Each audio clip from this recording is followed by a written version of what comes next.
of the letter is the secret meeting that changed rap music and destroyed a generation. Damn.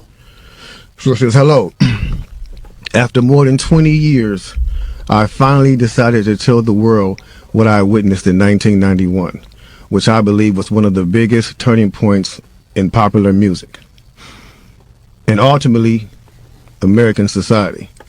I have struggled for a long time weighing the pros and cons of making my story public, as I was reluctant to implicate the individuals who were present that day. So I've simply decided to leave out the names and all the details that may risk my personal well-being and that of those who were, like me, dragged into something they weren't ready for. Damn. Hold on, let me So we gonna tell a story. We gonna tell the story. We ain't scared. You know what I'm saying? What they gonna do? They after us, not playing. Look, that black van. So look. So he says, between the late 80s and early 90s, I was what you may call a decision maker with one of the more established companies in the music industry. I came to Europe in the early 80s and quickly established myself in the business. The industry was different back then, since technology and media weren't accessible to people like that, like they are today. The industry had more control over the public and had the means to influence them any way it wanted. Right. This may explain why in early 1991, I was invited to attend a closed-door meeting with a small group of business insiders to discuss rap music's new direction. Rap music's new direction. Yeah. Little did I know we would be asked to participate in one of the most unethical and destructive business practices ever seen. Crazy. So this was the meeting. The meeting was held at a private residence on the outskirts of Los Angeles.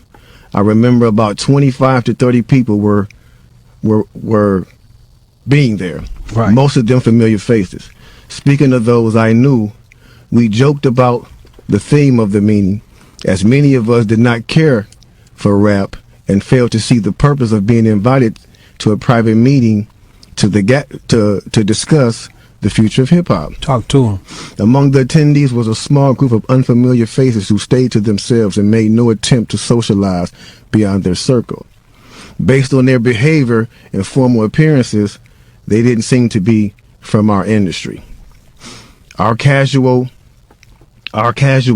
chatter was interrupted when we were asked to sign the confidentiality agreement, preventing us from publicly discussing the information presented during the meeting.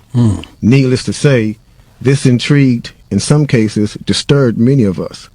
The agreement was only a page long, but very clear on matters and consequences, which stated that violating the terms would result in job termination immediately. We asked several people what this meeting was about and the reason for such secrecy, but could not find anyone who had the answers for us. A few people refused to sign and walked out. Nobody stopped them. I was tempted to follow, but curiosity got the best of me. That's right. A man who was part of the unfamiliar group collected all the agreements from us. So now it's going to get to the good part because the meeting about to start. Talk to him, G. It says, quickly after the meeting began, hold on one second. Get your popcorn, y'all. Popcorn, get your pistol. No, for real though. Quickly after this meeting began, one of the industry colleagues, who shall remain nameless like everybody else, thanked us for attending. He then gave the floor to a man who only introduced himself by first name and gave no other details about his personal background. I think he was the owner of the residence, but that was never confirmed. He briefly praised all of us for the success we had achieved in our industries and congratulated us for being selected as part of this small group of decision makers. At this point, I began to feel slightly uncomfortable and the strangeness of this gathering. The subject quickly changed as the speaker went on to tell us that the respective companies we represented had invested in a very profitable industry, which could become even more rewarding with our active involvement. Damn. He explained that the companies we worked for had invested millions into the building of privately owned prisons, and that our positions of influence in the music industry would actually impact the profitability of these investments. Then he says, I remember many of us in the group immediately looking at each other in awe and confusion. At the same time, I didn't know what a private prison was, but I wasn't the only one. Sure enough, someone asked what these prisons were and what any of this had to do with music. We were told that these prisons were built by privately owned companies who receive funding from the government based on the number of inmates. The more inmates, the more the government would pay these prisons. It was also made clear to us that since these prisons are privately owned, as they become publicly traded, we'd be able to buy shares. Most of us were taken back by this. Again, a couple of people asked what this had to do with us. At this point, my industry colleague who had first opened the meeting took the floor again and answered our questions. He told us that since our employees had become silent investors in this prison business, it was now in their interest to make sure that these prisons remain filled. Our job would be to help make this happen by making music which promote criminal behavior, rap being the music of choice. He assured us that this would be a great situation for us because rap music was becoming an increasingly profitable market for our companies, and as employees, we'd also be able to buy stocks in these prisons. Immediately, silence came over the room. You could have heard a pin drop. I remember looking around to make sure I wasn't dreaming and saw half of the people with dropped jaws. My daze was interrupted when someone shouted, "Is this a fucking joke?" At this point, things became chaotic. Right. Two of the men who were part of the unfamiliar group grabbed the man who shouted and attempted to remove him from the house. A few of us, myself included, tried to intervene. One of them pulled out a gun, and we all backed off. They separated us from the crowd, and all four of us was escorted outside. My industry colleague who opened up the meeting earlier hurried out to meet us and reminded us that we had signed an agreement and would suffer the consequences of speaking out about this publicly, or even those who attended the meeting.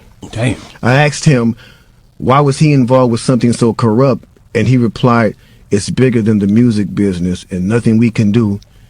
And no, it's bigger than the music business and nothing we want to challenge without risking consequences."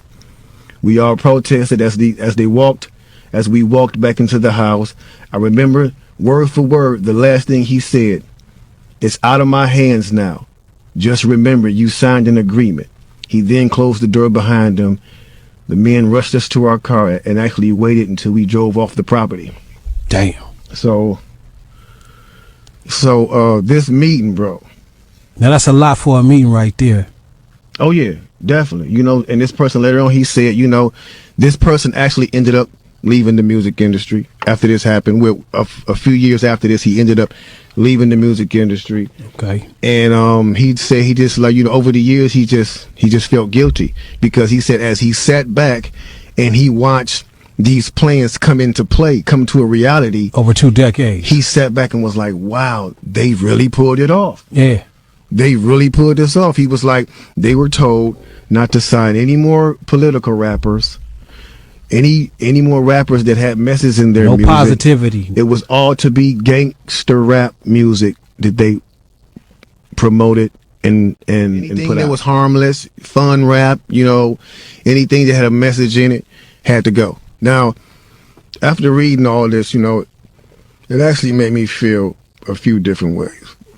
The first emotion I felt was shocked, because I was definitely taken back by this, just knowing the level of evil that's involved by even thinking of a plan like this. You know what I'm saying? The second emotion I felt was anger.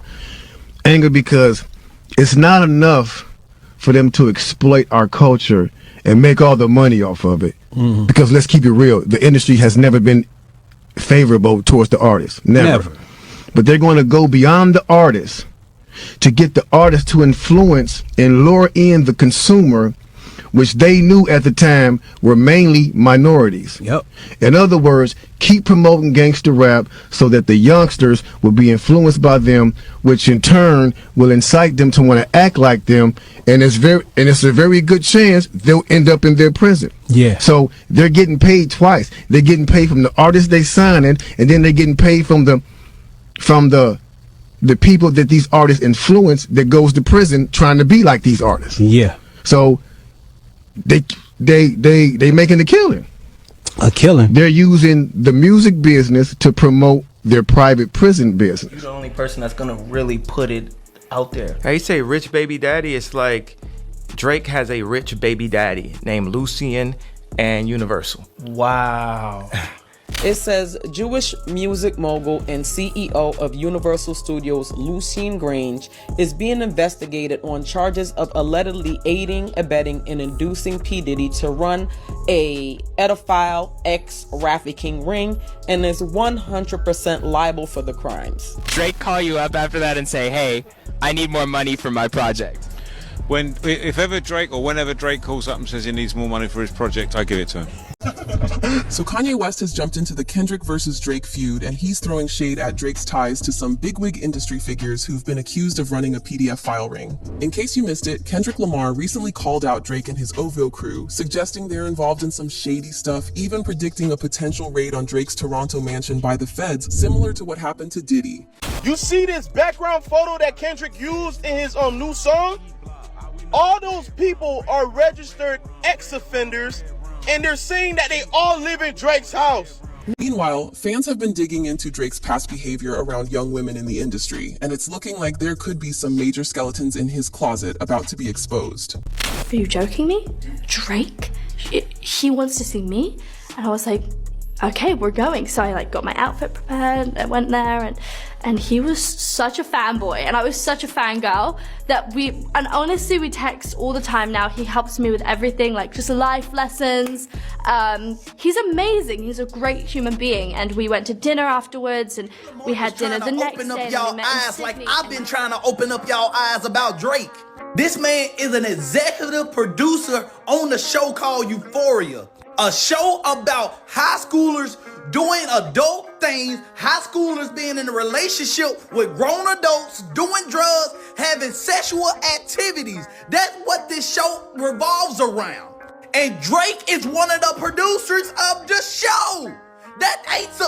This grown ass man was texting Millie Bobby Brown when she was 14. And y'all what? This man was allegedly involved with a 16-year-old girl in Canada. But guess what? The age of consent in Canada is 16. But I guess that's why nobody batted an eye about it. This girl was 16 in this picture. And this is Drake with the beard. Drake made a song called TSU. And it took place right around when freshmen was about to take in for college. Come on, man. Drake was on stage with a young girl, touching all over her. And after touching on her for about 2 minutes, he was like, how old are you? And then, man, come on, man. Afterwards. Y'all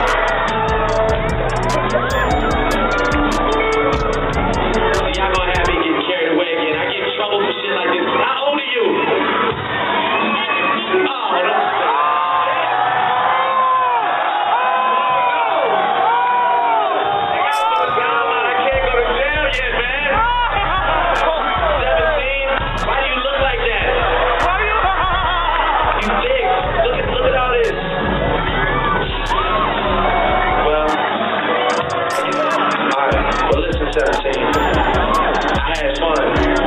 Oh, that's feel guilty or not, but I had fun. I like the way your breasts feel against my chest. I just want to thank you.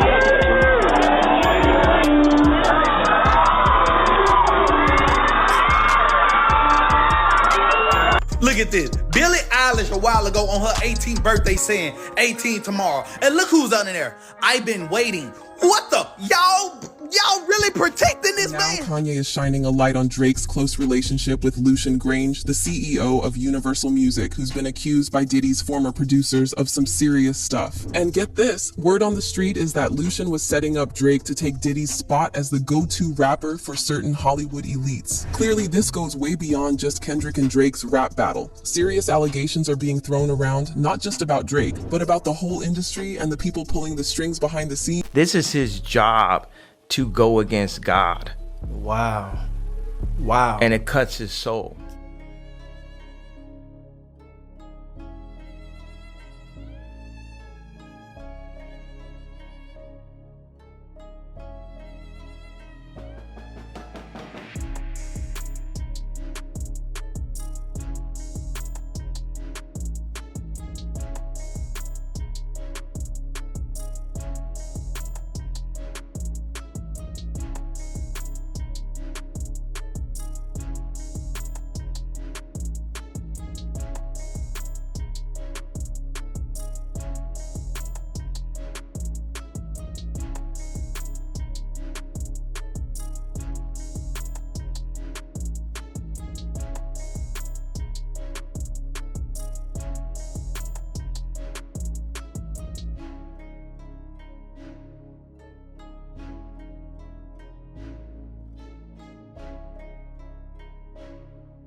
Say rich baby daddy, it's like Drake has a rich baby daddy named Lucian and Universal. Wow.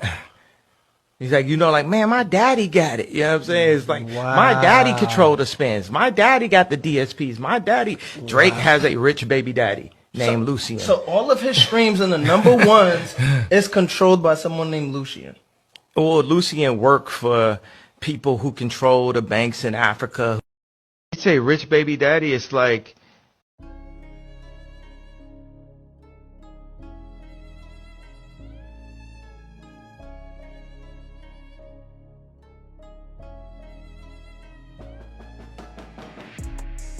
Kendrick Lamar isn't backing down from Drake, and now he's dropping some heavy accusations, claiming that Drake and his OVO crew are some sickos. On his brutal Drake diss track titled Not Like Us, Kendrick references Drake's 2021 album, Certified Lover Boy, saying that Drake and his OVO crew are a bunch of certified PDF files. By the way, on Meet the Grams, another savage Drake diss track Kendrick dropped last week, he suggested that the alleged crimes taking place at Drake's Toronto mansion, nicknamed the Embassy, are so serious that the feds will come knocking any day now. Kendrick raps, "It's some weird ish going on, and some of these artists be here to police it. They be streamlining victims all inside of their home and calling them tender, then leak videos of themselves to further push their agendas." Cat Williams said, "Get you the truth, so I'ma get mines. The embassy about to get raided too, it's only a matter of time." Kendrick pushes this topic even further in Not Like Us, and the cover art he used, it's a bird's eye view from Google Maps of Drake's Toronto mansion, aka the Embassy,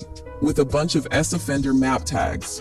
Now Drake has already hit back at Kendrick's diss with a track called The Heart Part 6, where he flat out denies those PDF file accusations. However, Drake decided to name drop Stranger Things star Millie Bobby Brown and those rumors about the two of them, despite the fact that Kendrick never mentioned Millie in any of his tracks. In The Heart Part 6, Drake talks about Kendrick's wife Whitney, essentially saying he's into grown women exclusively. He raps, "Only effing with Whitney's, not Millie Bobby Brown's. I'd never look twice at no teenager." Earlier in the song, Drake also shrugs off those PDF allegations, claiming that he's way too famous to be doing anything like that. He then argues that if there was any truth to those claims, he'd already be locked up.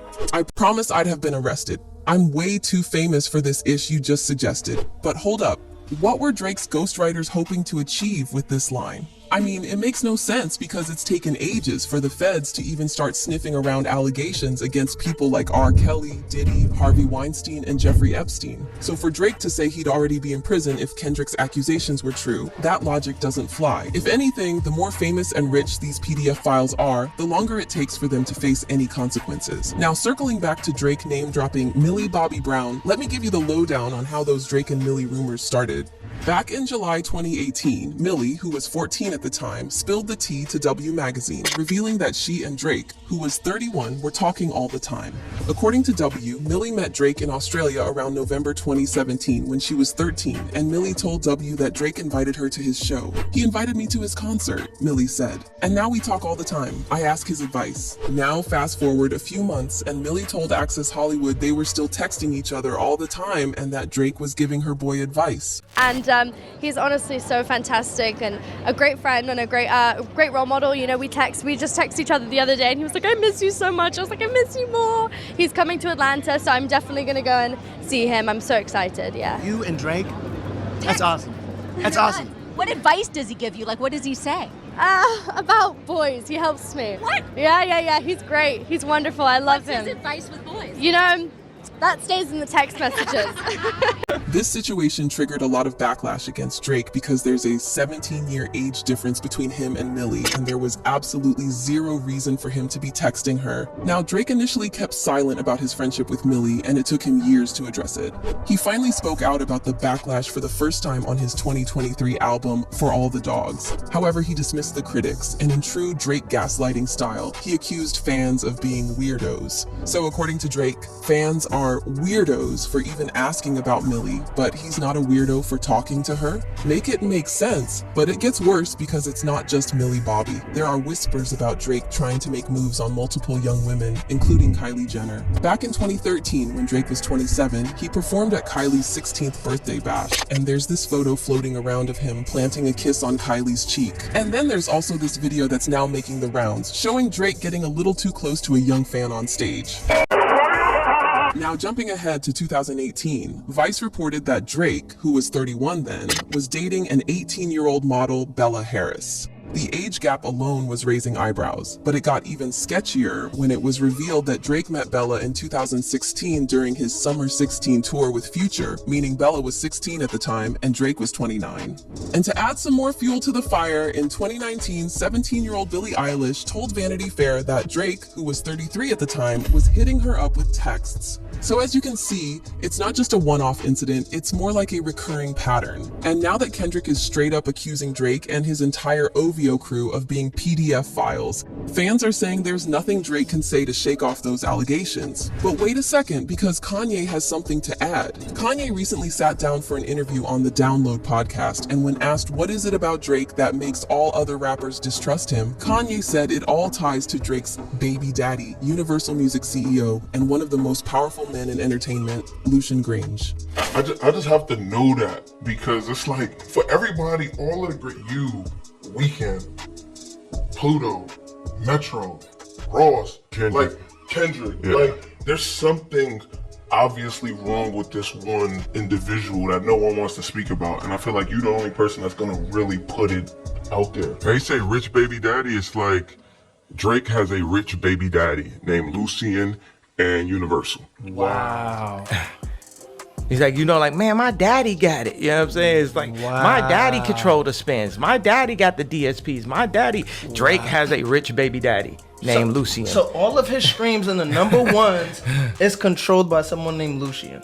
Well, Lucian worked for people who control the banks in Africa, who keep, oh my God. Think about we had Black Wall Street, we had Harlem, we've been gentrified, and we ain't really been pulled together since, other than to maintain what they call the black vote, which you don't have an opinion in that vote. And then they get all these celebrities, they go on TV like, we got a problem with his political opinion. He's out of control. He's bipolar. He's anti-Semite. He's whatever they want to call somebody to try to get people to not listen. Now here's the thing about Lucian. He recently came under public scrutiny after producer Lil Rod named him in his lawsuit against Diddy, alleging that Lucian provided vast sums of cash which made Diddy's criminal venture possible. Lil Rod claimed he saw Lucian visiting Diddy's home in Miami and LA many times, and allegedly whenever Lucian visited Diddy, it would be in the evening and the two of them would disappear for hours in Diddy's bedroom. The lawsuit also claims that Lucian aided, abetted, and induced Diddy's alleged crimes crimes, and Lil Rod describes Lucian as one of the co-conspirators who knowingly benefited from coercive trafficking. But that's not all. Lil Rod also revealed that Diddy had hidden cameras in every room of his homes, and he reportedly recorded Lucian as well as other high-profile figures in compromising situations. So now that Lucian's close relationship with Drake is in the spotlight, rumors are going around that Lucian threw Diddy under the bus once he found out about those secret recordings and was planning to replace him with Drake in this alleged industry-wide trafficking operation. One fan said, Lucian Grainge is the man who runs Universal Music, same man named in Diddy lawsuit. Drake loves young girls. No such thing as coincidence. And another person added, Lucian Grainge owes 50% of the music industry, if not 2/3 of everything you consume. He is in the middle of the Diddy mess. Allegedly, he is replacing Diddy with Drake. Might be what's prompting this whole feud. Job was basically just to text girls to invite to Drake's parties. Oh, sweetie, that's just the tip of the iceberg.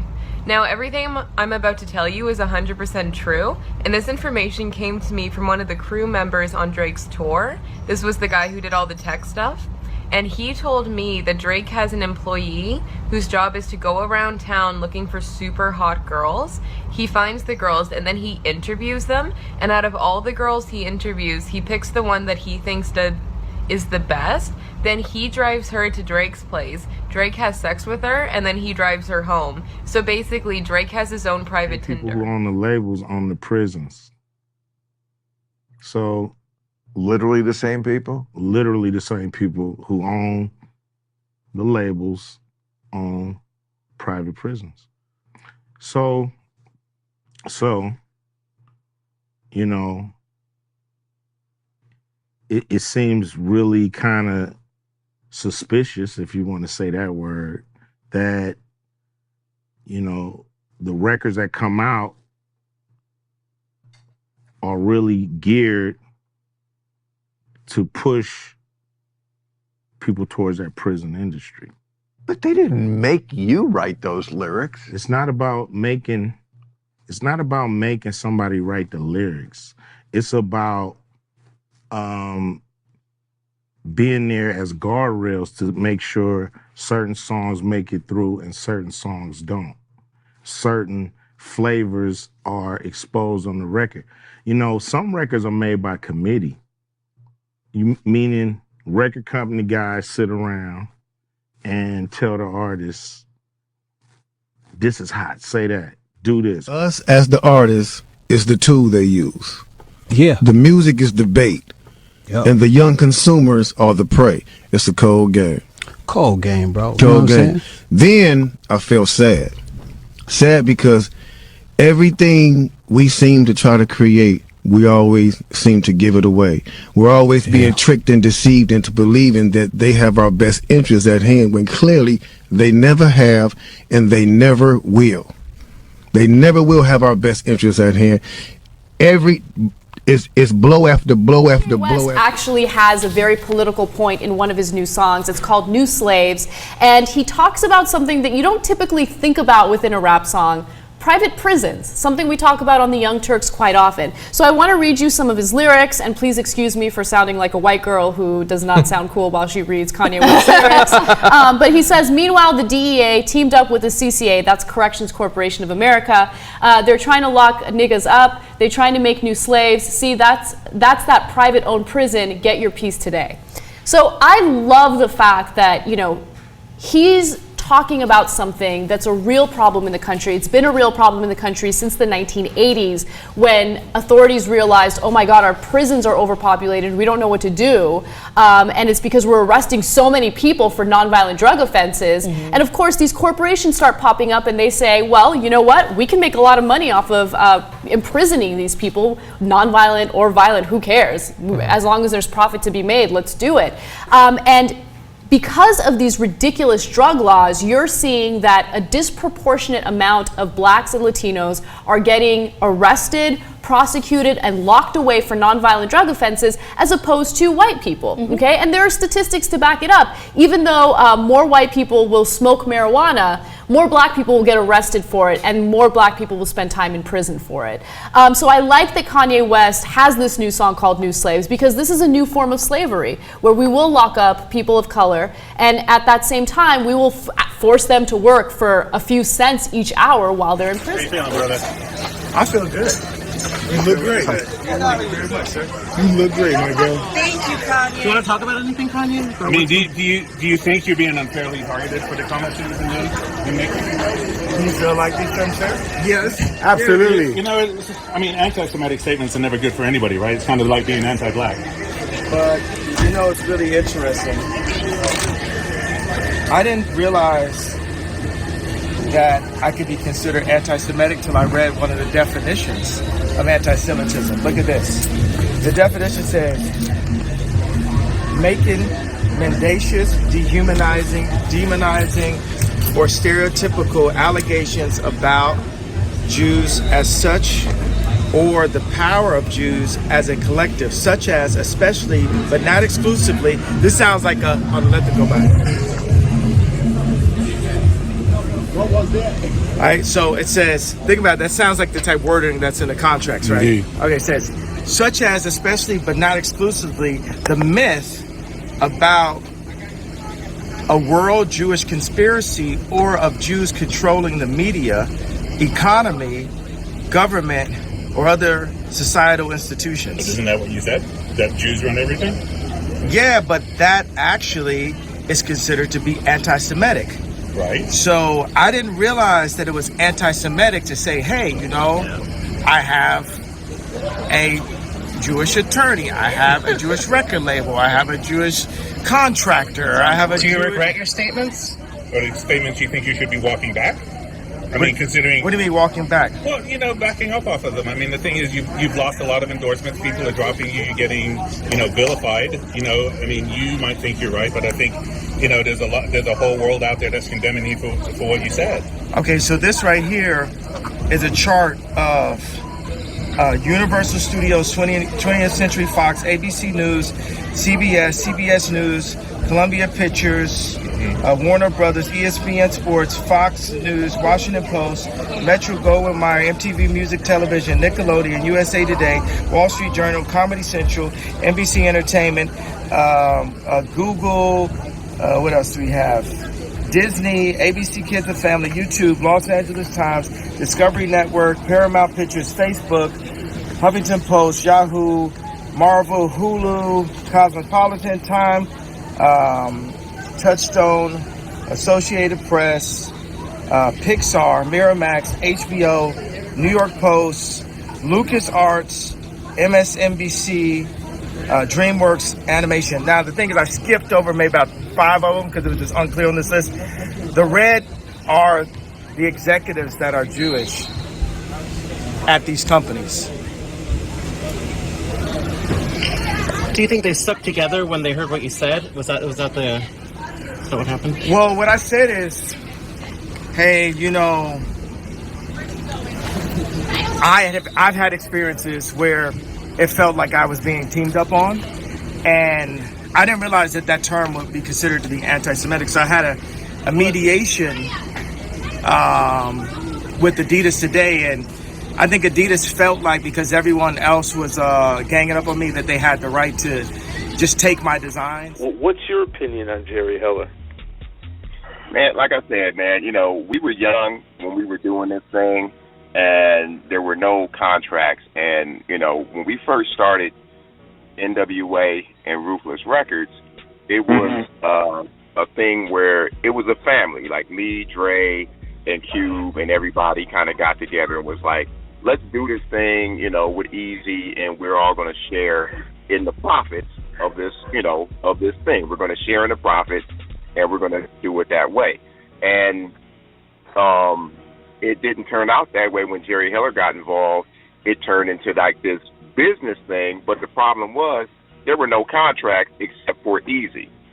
So, I'm like, man, if I can't get paid right, my 20% of this, family thing that we've had going on since like the first NWA record and everything else, I'm out. And that's why I bounced. But, like I said, man, Jerry might have some things on his side, but what I think is probably going to happen is there's going to be a lot of dirt going both ways. You know what I'm saying? Like, Jerry going to try to pull a whole lot of dirt out, but I think that's going to open up a can of worms for a lot of dirt that he did back in the day as well.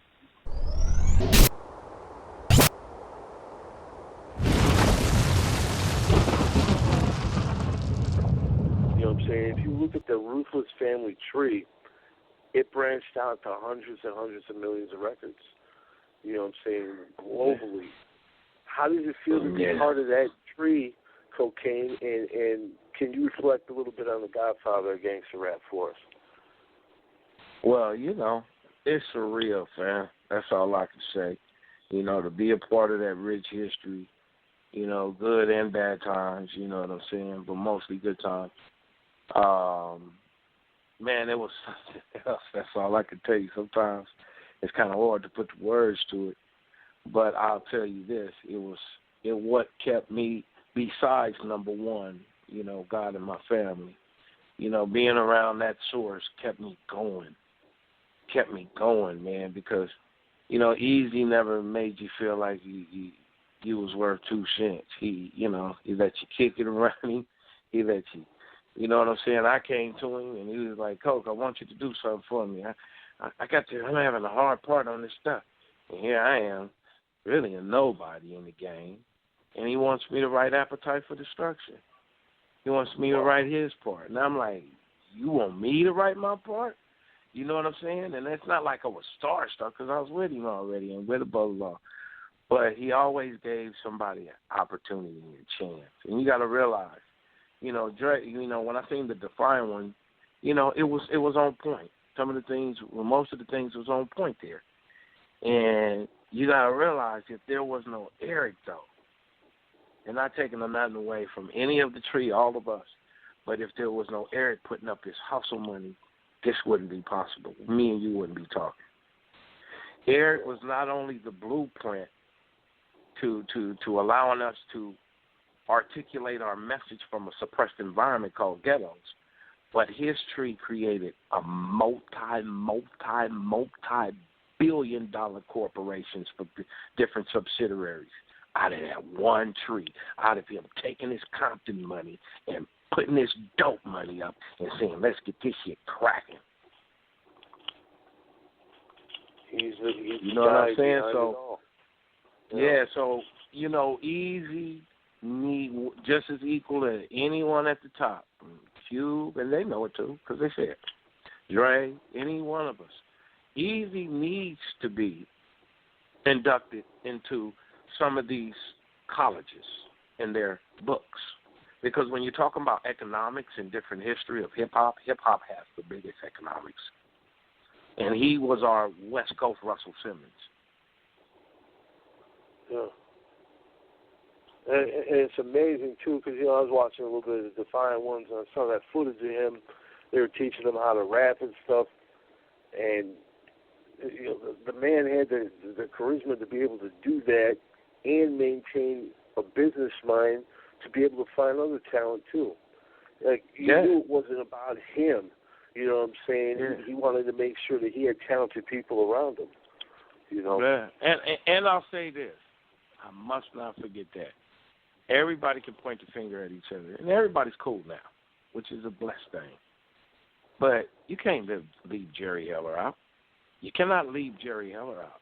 If Jerry Heller had the Jewish connection to get that shit cross-board, let me tell you something. Let me keep it real. Everybody want to poke pop shots, but it's like cool right now. There's people that are gone. So therefore, it's for all of us to go ahead and then put aside of everything, which we all did. But Jerry Heller was an important part because couldn't no ghetto niggas that was fucking with McCullough records and other things like that get it demographically across the world to the white audience. Once the white audience gravitated to it, then the whole schematics of everything changed. You know what I'm saying? So I want to say, not only that, for good or for bad, you know, big ups to Jerry Heller.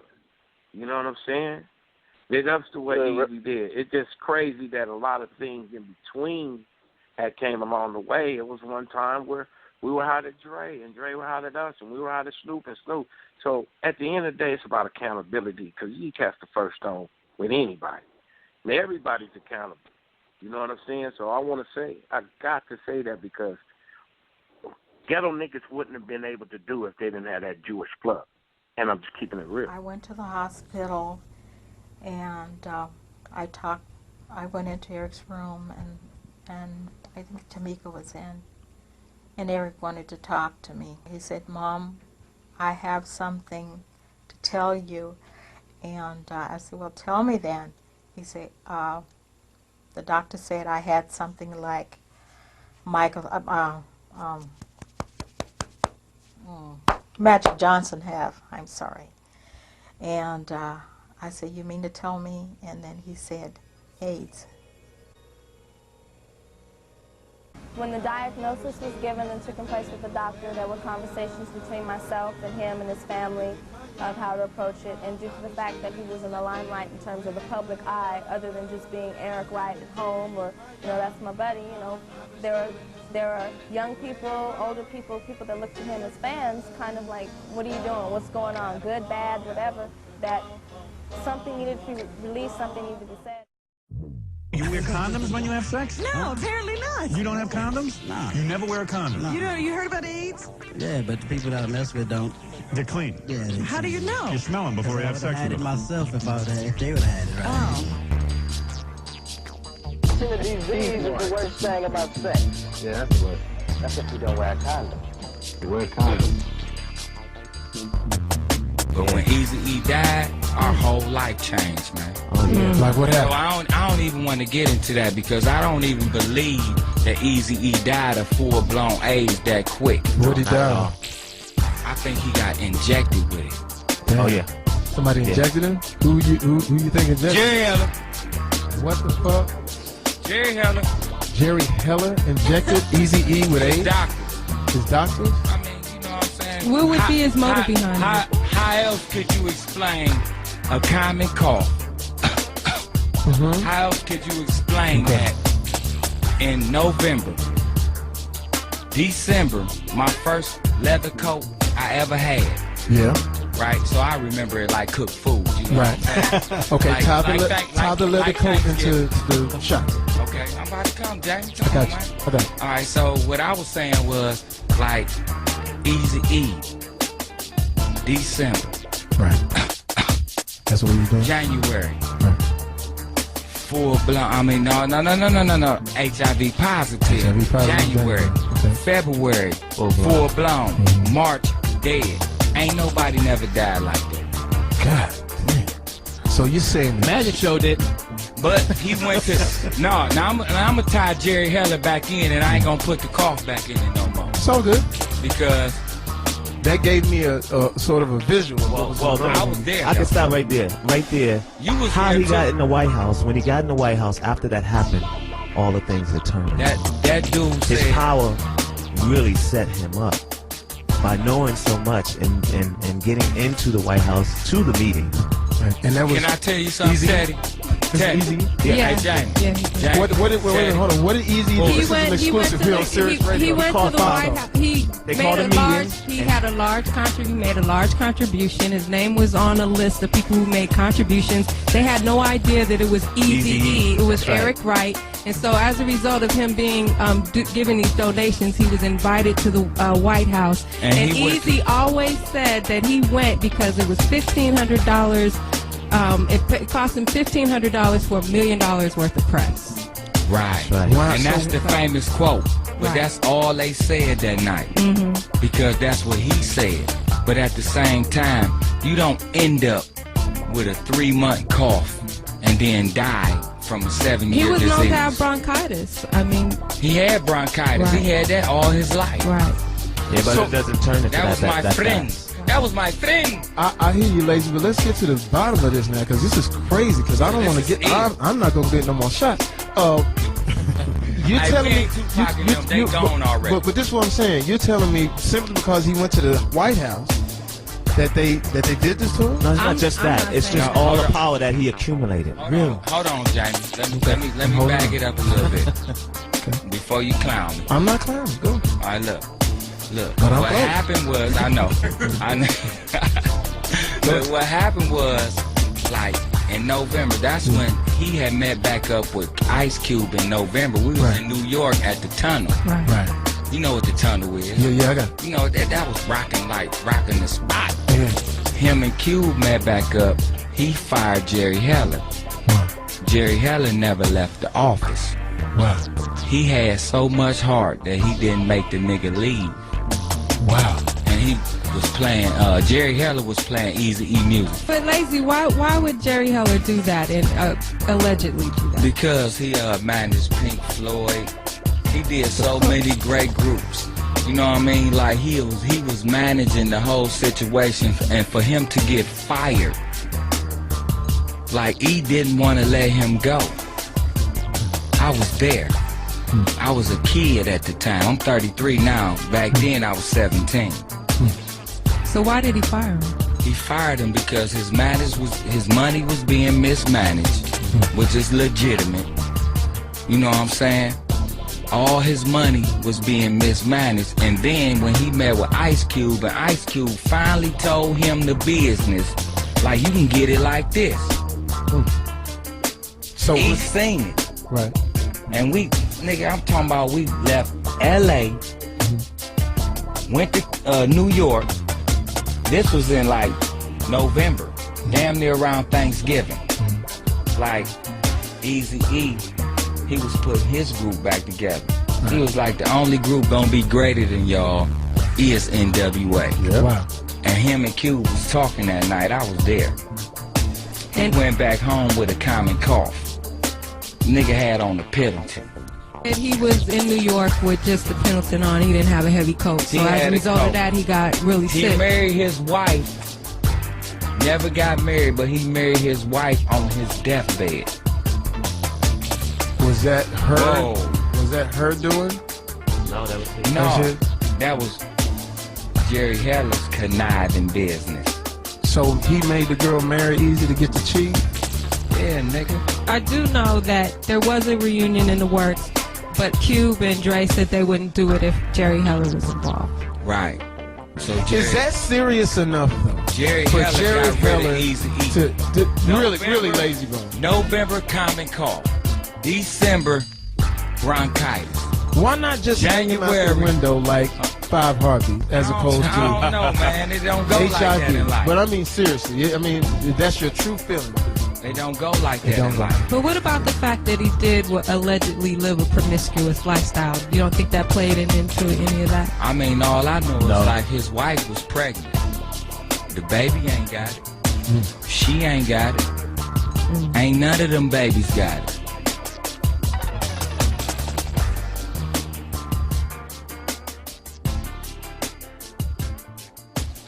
This shit blew my fucking mind when I seen this shit, bro. On God, this shit blew my fucking mind, bro. Like dead ass, bro. This break is pre-ordering bitches, bro. He's dead ass pre-ordering, bro. And this what, May 5th, 2016? Linked her a week after she turned 16. She basically freshly 16, bro. Like God, like what is this shit, bro? Bro, this shit like actually blew me when I seen this, bro. Is that your GOAT? That's the thing. Hold on.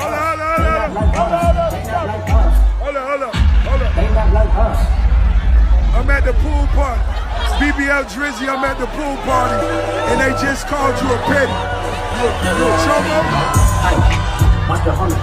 They backed it up at the party. Come on, black boy. Help you put your lingo off. 21, get your first street cred. They'll get you feel like you a slime in your head. Lingo said you can get the north side. 2 Chainz say you good, but he not. They not like us. They not like us. They not like us. They not like us. They not like us. They not like us. They not like us. They not like us. Like your words up there that like kind of funky and weird. The guys at our school, instead of addressing people like the group, like saying like, what are you guys doing? Say man's like you. It's really weird. Yeah, so man's like you are going to that, and then just means like the group. Crew. That's interesting. It's not. It's really ignorant. Or rude. That's rude. It bugged me, man. It bugged me because it was like somebody I looked up to at one point. It was somebody that I was like, I used to see out and be like, yo, that's that nigga. You know what I'm saying? He's doing his thing. He opened for Jay. You know, he had records. He was killing them. He worked with Pharrell. He worked with the Clips.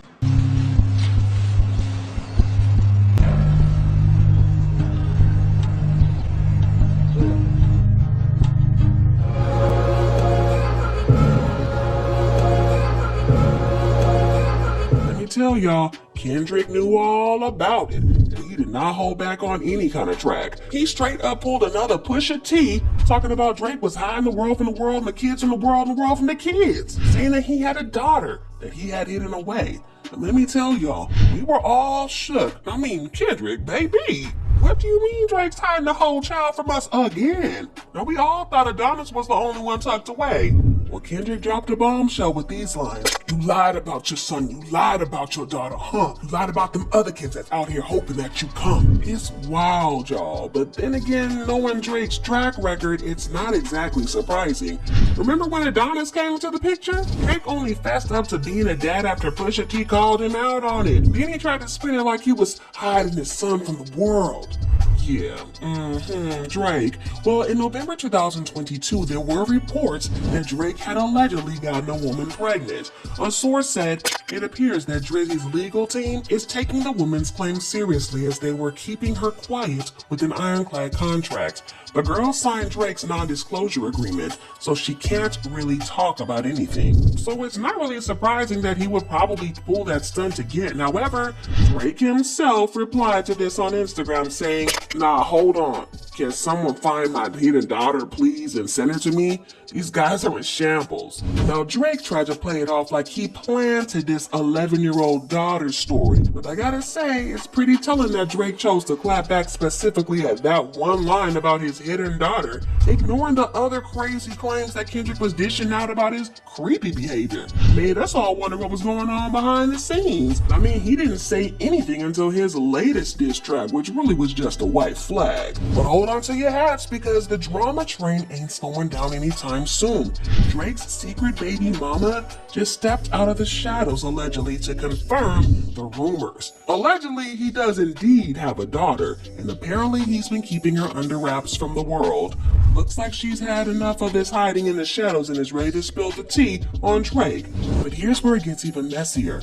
Rumor has it that Kendrick's not playing around either. He's allegedly the mastermind behind getting the baby mama to spill tea, and she's not just talking. Word on the streets is that she's handed over some very juicy videos to Kendrick that he would be ready to use and some ammo on another diss track. Now, these videos supposedly contain evidence of Drake engaging in some inappropriate behavior with young women. Allegedly, the video's really bad, and it paints Drake in a bad light, even worse than all the other stuff that's been said before. Well, Drake better buckle up and end this feud quickly, cause trust me, he does not want it with Kendrick dropping these types of videos. Now, not only is the streets doing their own versions of BBL Drizzy, but they've also been leaving comments all over the internet, saying stuff like, "I'm glad Drake is finally getting called out for his creepy behavior towards teenagers on a larger scale, but how are there people still defending him? Some of y'all weird."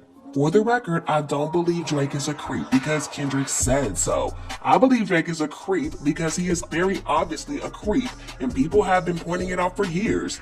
And also, I don't know why Drake acted like he not a creep when Millie Bobby Brown said he used to text her and he's currently dating Lotto's little sister when he pushing Big 40. The allegations are believable because of his actions. I wouldn't be shocked if someone came forward. Y'all, this situation has been an entire hot mess. 1, 2, 3, 4, 5 plus 5. Ay, devil is a lie. Here's 69 God. Ay, freaky ass niggas need to stay their ass inside. Ay, roll their ass up like a fresh pack of Zod. Ay, city is back up. It's up from Alondra down to Central. Nigga better not speak on Serena. And your homeboy needs subpoena. That predator moving flocks. That name gotta be registered and placed on neighborhood watch. I lean on you niggas like another line of walk. Yeah, it's all eyes on me and I'ma send it up the pot. Ay, put the wrong label on me, I'ma get them dropped. Ay, sweet chin music and I won't pass the ox. Ay, how many stocks do I really have in stock? Ay, 1, 2, 3, 4, 5 plus 5. Ay, devil is a lie. Here's 69 God. Ay, freaky ass niggas need to stay their ass inside. Ay, roll their ass up like a fresh pack of Zod. Ay, city is back up. It's up from Alondra down to Central. Nigga better not speak on Serena.